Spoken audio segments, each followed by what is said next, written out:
ክብርት ወይዘሮ አዳነች ይሄን ፋይርሳይድ ቻት ለማድረግ እድል ስለሰጡኝ በጣም አመሰግናለሁ። እንግዲህ የከተማ አስተዳደሩ በጣም ብዙ ትኩረት የሚሹ በርካታ ተፎካካሪና ውስብስብ አጀንዳዎች አሉበትና በእነዚህ ሁሉ መሃል የቀዳማይ ልጅነትን ዋነኛ የትኩረት አጀንዳው የርሶም የሌጋሲ ግብ አድርገው ያስቀመጡት ለምንድን ነው? እሺ አመሰግናለሁ።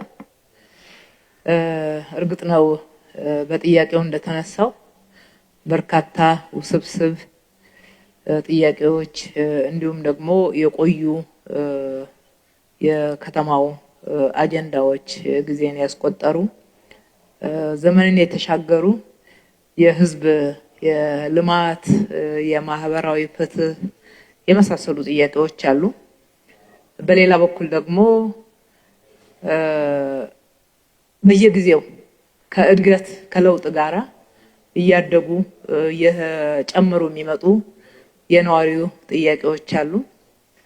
ሶስተኛ ለመጪው ትውልድም የመዘጋጀት ጉዳይ አለ። አራተኛ ደግሞ ድንገቴዎች አሉ። በድንገት የሚገጥሙን በድንገት የሚያጋጥሙን አጀንዳዎችም አሉ። እንግዲህ እንደ መሪ እኔ እነኝን ሁሉ በአንድ ጊዜ ለመፍታት ጥረት ማድረግ የለብኝም። የትኛውን ስትራቴጂካሊ የትኛውን ችግር ብንፈታ ጥያቄ ብንመልስ ሌሎች ጥያቄዎች አብረው መመለስ ይችላሉ የሚለውን ስትራቴጂክ ጉዳዮች ለይቼ እነኛ ላይ ትኩረት አደርጋለሁ። በሁለተኛ ደረጃ ቀጥሎ መምጣት ካለባቸው ለውጦች አንፃር ለመጪው ትውልድ መዘጋጀት አገርን ለመገንባት እጅግ በጣም ወሳኝ መሆናቸውን ትኩረት በማድረግ መጪውን ትውልድ ሁኔታ ደግሞ የሚወስኑት የዛሬ ህፃናት ናቸው። የዛሬ ህፃናት ላይ ከፍተኛ ትኩረት ካደረግን ሳይንሱም እንደሚለው ከሰራን ሀገር ትገነባለች።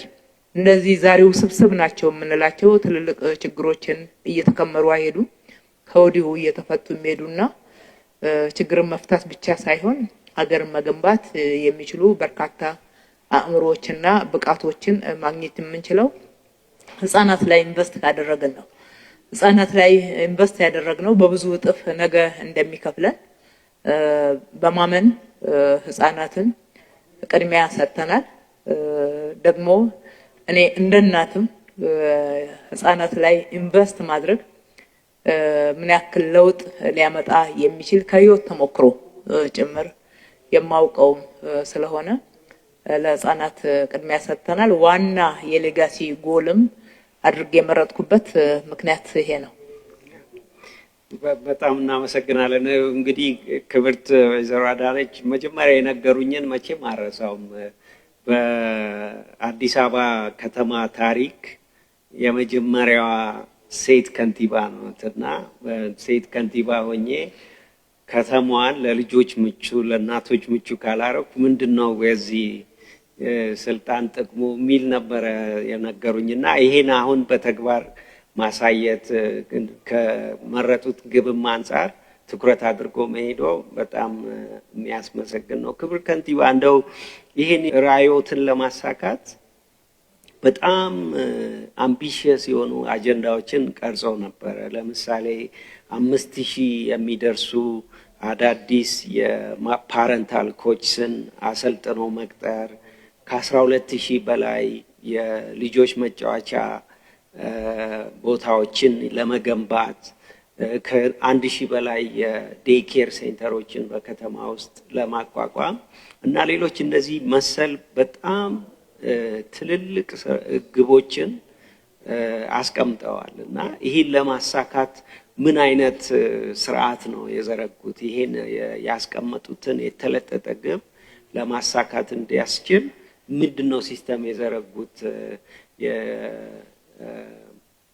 የሞምባሳ ወንድሞቻችንና እህቶቻችን እንደው ቢወስዱት ብለው የሚያስቡትን አንዳንድ ጉዳዮች ቢያነሱልን እስቲ። እንግዲህ አዲስ አበባን ህጻናትን ለማሳደግ ምቹዋ እና ተመራጯ የአፍሪካ ከተማ ለማድረግ ትልቅ ግብ ለማሳካት ስርዓት በጣም ወሳኝ ነው። ይህንን ስርዓት ለመዘርጋት መጀመሪያ ያደረግነው ቤዝላይን ሰርቬይ የአዲስ አበባ ህጻናቶች አጠቃላይ የእድገት ደረጃቸው ምን ላይ ነው የሚገኘው የሚለውን ቤዝላይን ሰርቬይ አደረግን። ቤዝላይን ሰርቬው ሁለት ነገር ነው ያስረዳናል። አንደኛ የእድገት ደረጃው ያለበትን ደረጃ ያስረዳናል። በሌላ በኩል ደግሞ የችግሮቹ መንስኤዎች ምን እንደሆኑ የሚያስረዳ ነው። ሁለተኛ ያደረግነው ይሄንን ቤዝላይን ሰርቬይ መነሻ በማድረግ ትራንስፎርማቲቭ የሆኑ እቅዶችን ማቀድ ነው። ትራንስፎርማቲቭ የሆነ ኮምፕሬሄንሲቭ የሆነ እቅድ አቀድን። እሱን እንዴት መቼ እንደምናሳካው ደግሞ በዝርዝር ተግባር ደግፈን በፍኖተ ካርታ አዘጋጀነው፣ አመላከትን።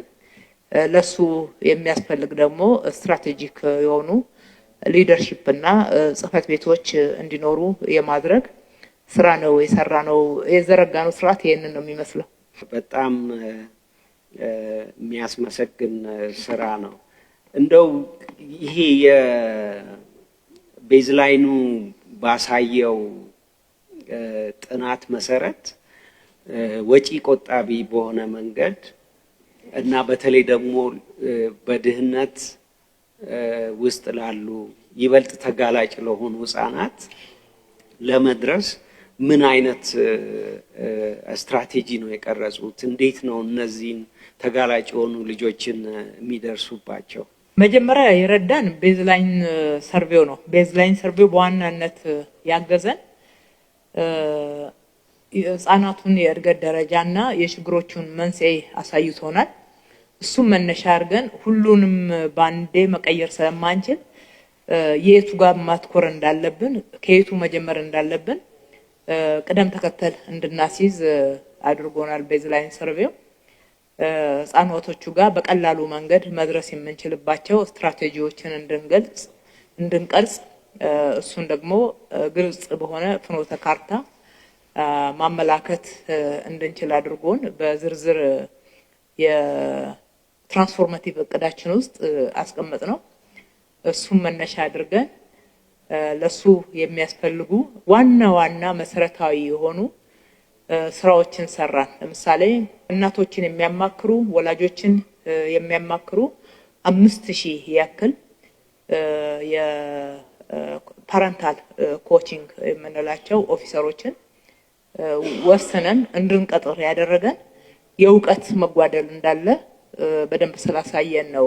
እነሱ ጋር አይደለም እኛ ጋር ጭምር የእውቀት ህጻናት እንዴት መያዝ እንዳለብን፣ እንዴት ማሳደግ እንዳለብን፣ በምን መልኩ የህጻናት ሁለንተናዊ እድገት ሊመጣ እንደሚችል በቂ ግንዛቤ ስለሌለ ለዛ የሚያስፈልጉ እነኚህ ልጆች አሰልጥነን ውሳኔ ወስነን ልጆቹን ቀጥረን ወደ ወላጆች እንድንልክ ያደረገን መጀመሪያ ቤዝላይኑ ይሄንን ክፍተት ስላመላከተን ነው። ሁለተኛ ትምህርት ቤቶች ባሉን ተቋማት ላይ መስራት። ትምህርት ቤቶች አሉን፣ የተለያዩ ጤና ጣቢያዎች አሉን። በእነኚህ ላይ ለህፃናት እንዴት ነው ምቹ የምናደርጋቸው? አዳዲስ ነገሮችን መስራት ብቻ ሳይሆን ያሉትን ራሱ ምቹ ማድረግ፣ መለወጥ፣ የጎደለውን መሙላት፣ በጎደለው መሙላት ደግሞ በትክክል ተጠቃሚነት እንዲረጋገጥ የማድረግ ስራዎችን ከነኚህ ከቤዝላይን ሰርቬይ ተነስተን ባገኘነው ግብአት አጥንተን ትምህርት ቤቶች ትራንስፎርም እንዲሆኑ፣ ጤና ጣቢያዎች ትራንስፎርም እንዲሆኑ እነኚህ ፓረንታል ኮቺንግ ላይ የሚሰሩ 5000 ወጣቶች በየሰፈራቸው በየአካባቢያቸው ተመድበው መስራት እንዲችሉ እንድናደርግ ይሄንን ቅደም ተከተል እንድናስይዝና ትኩረት ደግሞ የቱ ጋር ማድረግ እንዳለብን ያመላከተን በዚህ ልክ ነው። ክብርት ከንቲባ የመጨረሻ ጥያቄ እንግዲህ ይሄ ስራ ትልቅ ስቴክሆልደሮችን ማንቀሳቀስ የሚጠይቅ ነው። ከወላጆች ጀምሮ መምህራን፣ በየአካባቢው የሚኖሩ ማህበረሰብ አካላት የነሱን ተሳትፎ የሚጠይቅ ነውና እነዚህን አካላት አስተባብሮ ለማሰራት ምን አይነት ስልት ነው የተጠቀሙት? ምንስ ኪ ሌሰንስ ለዴሊጌሽኑ ሼር ማድረግ ይፈልጋሉ? ከዚህ አንፃር አመሰግናለሁ። ልክ ነው። በርካታ ስቴክ ሆልደርስ ናቸው ያሉት፣ ወላጆች፣ አሳዳጊዎች፣ መምህራን። እነኚህ ሁሉ እኛ ያስቀመጥነውን ይህን ራዕይ ኢንተርናላይዝ ካላደረጉት ወይም ደግሞ እነሱም ወደ የራሳቸው ስራን ባለቤት ሆነው ካልወሰዱት ጥሩ ውጤት ልናመጣ አንችልም። ስለዚህ ከነሱ ጋራ ማድረግ ያለብንን ተግባቦት ከፍተኛ ትኩረት ሰጥተን የሰራ ነው።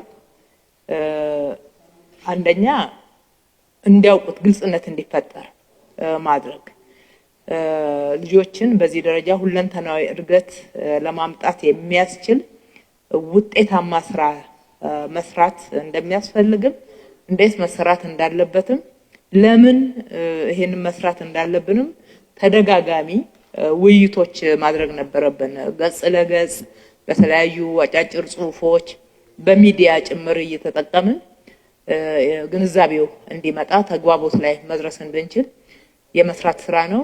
ሁለተኛ በመንሰራው ውስጥ አሳተፍናቸው።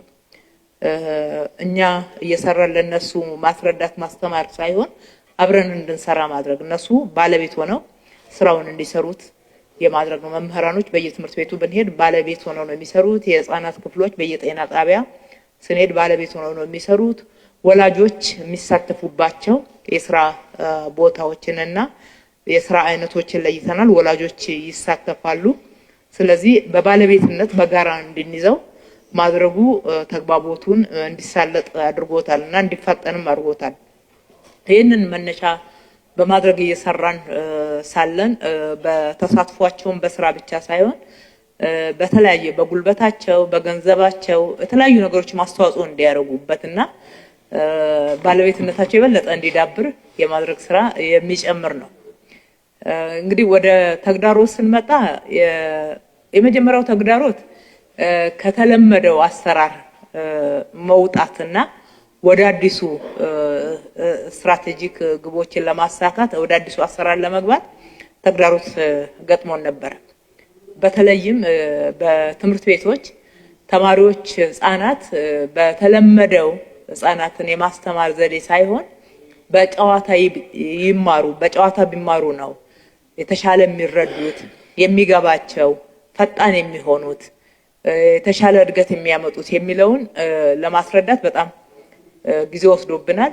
ይሄንን አምነው ለመቀበልም ከመምህራኖች ጭምር ገጥሞናል ማለት ነው። የተለያየ ተግዳሮት ህፃናት በጨዋታ ሲማሩ ጊዜ እንዳባከኑ፣ ጊዜያቸው እየባከነ እንደሆነና በደንብ ወደ ትምህርት እንዳላተኩር ህፃናትን ማጫወት ብቻ ያደረጋችሁት ብለው ያነሳሉ።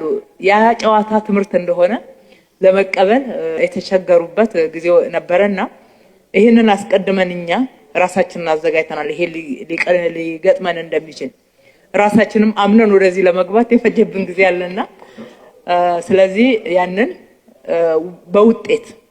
በውጤት ማሳየት፣ ሁለተኛ በተግባር መምራት፣ ራሳችን የተናገርነውን ሆነን መገኘት፣ የተናገርነውን ተግብረን መገኘት። ምንም ነገር ይሄንን እናደርጋለን እንዲህ አይነት ውጤት ይመጣል ብለን በተናግረን ለነሱ ሰተን የምንመለሰው ነገር የለም። ፕራክቲካል እናደርገዋለን። የ1000 ህፃናት ማቆያ እንገነባለን ካልነውስ በተባለው አመት በየአመቱ ብሬክዳውን ነበረን ሰርተን እያሳየናቸው ነው። በተለያዩ ሰፈሮች ውስጥ የህፃናት መጫወቻ እንዲኖር ህፃናትን ሁለንተናዊ እድገት ያመጣል ያልነውን በተግባር ሰርተን እያሳየናቸው እነሱንም እያሳተፈን ነው። ህፃናት በጨዋታ ሲማሩ ሊያመጡ የሚችሉትን ለውጥ ቤዝላይን ሰርቬው ላይ መጀመሪያ ህፃናቱ የሚገኙበትን የእድገት ደረጃ አይተን እሱን ኮሙኒኬት አድርገነው ስለነበረ አሁን ደግሞ እያመጡ ያሉትን ለውጥ ዶክተር ቅድም አንተም ስታነሳው እንደነበረው መጀመሪያ ስናጠና የነበሩበት 40% አካባቢ አሁን ከእጥፍ በላይ አድጎ የታየውን ይሄንን ደረጃ በደረጃ 3% ሲያድግ 4% 10% ሲያድግ ኮሙኒኬት እናደርጋለን ማለት እንነግራለን። እነሱም ያሉ ልጆቻቸው ላይ የመጣ ያለው ለውጥ በደስተኝነት በጨዋታ ነገሮችን በፍጥነት የመረዳት በተግባር የታጀበ ስለሆነ ኮሙኒኬሽናችንን ጠንካራና ውጤታማ እንዲሆን አድርጎታል። ተግዳሮቶችንም ቶሎ እንድንቀርፍ ረድቶናል። በጣም እናመሰግናለን።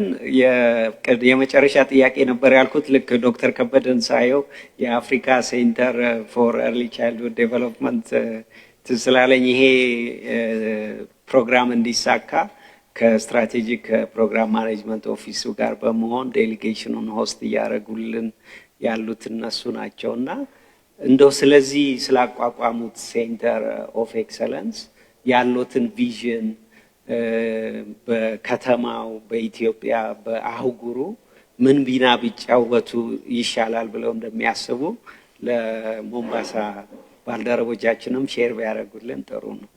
መልካም። ይሄ የልቀት ማዕከል በጣም ትልቅ ለውጥ ያመጣል። ስራዎቻችን በእውቀት በመረጃ በጥናት መደገፍ መቻል ይኖርባቸዋል። ይሄንን ለማድረግ ደግሞ በሌሎቹ ስራዎች ውስጥ እያካተተን እንደው በተጨናነቀ ፕሮግራም ውስጥ የሚሰራ ሳይሆን ትኩረት ይፈልጋል። ራሱን የቻለ ትኩረት ራሱን የቻለ ጽህፈት ቤት እንዲኖረው ተደርጎ ማዕከሉ ተቋቁሟል። ማዕከሉ ለኢትዮጵያ ብቻ አይደለም። መጀመሪያ እንደ ኢትዮጵያ ጀመርን።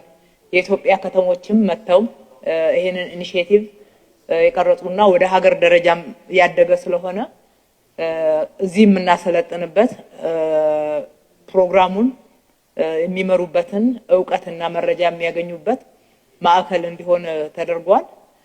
ነገር ግን ቅድም በንግግሬ በመክፈቻ እንኳን ደህና መጣችሁ በሚለው ንግግሬም እንዳነሳሁት አፍሪካውያን በጋራ መስራት አለብን። የባከነ ጊዜ አለን። ከፊታችን ያለው ጊዜ ደግሞ እንዲባከን እድል መስጠት የለብንም። አሁን እጅ ለእጅ ካልተያያዝን እስከዛሬ በአፍሪካ ላይ የነበረው ችግር ይቀጥላል። የኛ ልጆች የሚቀጥለው ትውልድ ህፃናት ይሄን መሸከም የለባቸው። ስለዚህ የአፍሪካ ልቀት ማዕከል እንዲሆን አድርገናል። የኢትዮጵያ ሳይሆን የአፍሪካ ልቀት ማዕከል ቅድም ዶክተር አንተም ስታነሳ የተለያዩ አፍሪካ ሀገራት ይሄን ኢኒሺዬቲቭ ወስደው እየሰሩበት ነው። ስለዚህ እንደ አፍሪካ የሚያገለግል አንድ ልቀት ማዕከል ሆኖ ለአፍሪካ ልጆች ዕውቀት፣ መረጃ፣ የምርምር ውጤቶች የሚገኙበትና እርስ በርሳችን የምንረዳዳበት የምንማማርበት ከአንድ ቦታ ብቻ አይደለም ልምድ የምናገኘው እርስ በርሳችን። ዛሬ ከአዲስ አበባ ያለውን ልምድ ለሞምባሳ እህትና ወንድሞቻችን እናካፍላለን። ነገ ከሞምባሳ እንማራለን፣ ከሌሎች የአፍሪካ ሀገራት እንማራለን። ከአንድ የምንገናኝበትና የተለያዩ ስልጠናዎችና ልምዶቻችንም ደግሞ የምንከፋፈልበት የሚያስተሳስረን ማዕከል መኖሩ የበለጠ ውጤታማ ያደርገናልና የኛ ብቻ ሳይሆን የአፍሪካውያን ነው የሞምባሳዎችም ማዕከል ነውና ማዕከሉን ተገልገሉበት ማለት እወዳለሁ።